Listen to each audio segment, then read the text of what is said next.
club was alive with neon lights, loud music, and laughter bouncing off the walls.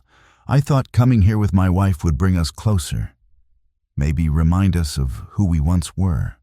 She wore that red dress I bought her last anniversary, back when things still felt real between us. She leaned over, kissed my cheek lightly, and said, "I'm just going to grab a drink." I nodded, thinking nothing of it. But when I saw her walk past the bar and straight to him, that co-worker she always called just a friend, something inside me shifted. He was already waiting with 2 drinks in hand, smiling like he owned her. And then she did something I'll never forget. She let him take her hand, pull her onto the dance floor, and she smiled at him like she used to smile at me when we first met. Not a nervous smile, not a friendly one. A smile full of comfort, familiarity, and betrayal. At first I just stood there, frozen. The room kept spinning with laughter, music, glasses clinking. But inside me, everything went silent. I watched her dance with him, her arms around his neck, his hands confidently at her waist. She threw her head back, laughing at something he said, brushing her hair off her shoulder the way she always did when she wanted someone's attention. And people noticed. Some looked at me, then at her, then looked away like they'd seen something they shouldn't.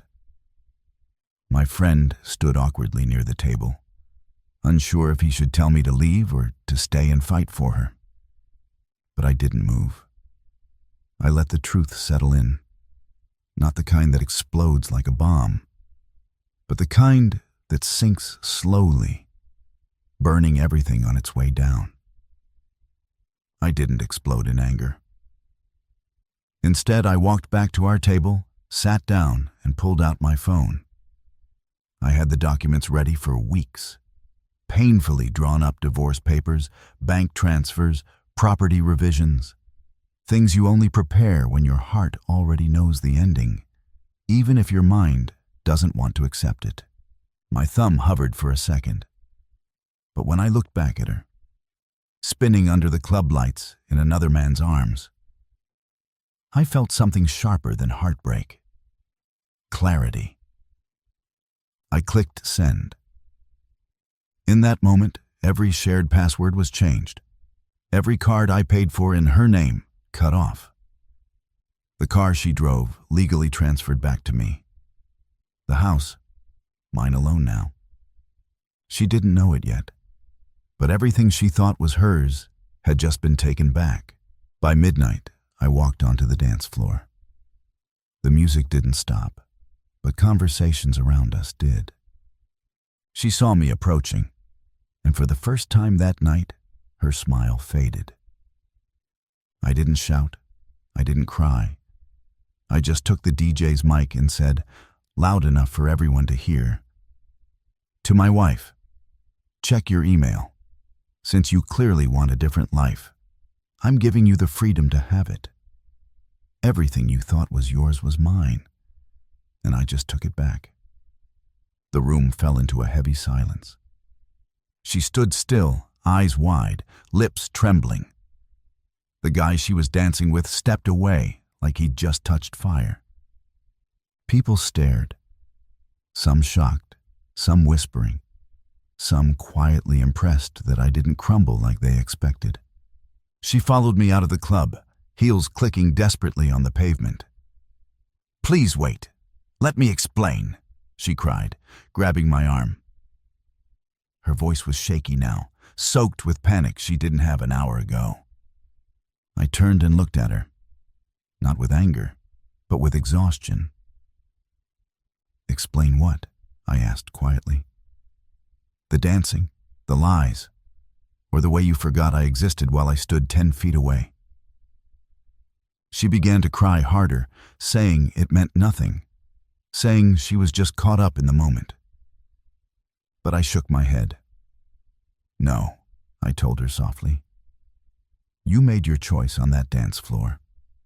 I'm just making mine right here." She kept begging, asking if we could talk, if we could fix it. But the truth is, even if I wanted to, something inside me had already let go. Love can survive distance, arguments, even mistakes, but it cannot survive disrespect.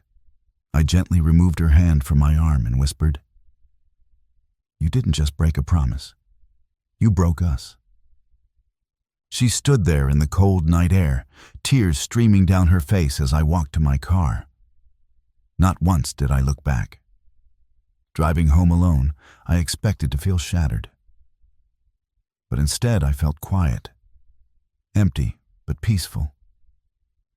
Like I had finally stopped trying to hold on to something that was already gone. When I reached home, I left her key on the table, sat on the couch, and just breathed. For the first time in a long time, I wasn't waiting for her to come back. I wasn't picturing her next apology or excuse. I was thinking about me, for once. And that night, I realized something powerful. Sometimes walking away isn't the hardest thing. Staying for someone who doesn't value you is. I didn't lose a wife that night. I lost someone who pretended to love me while giving her attention to someone else.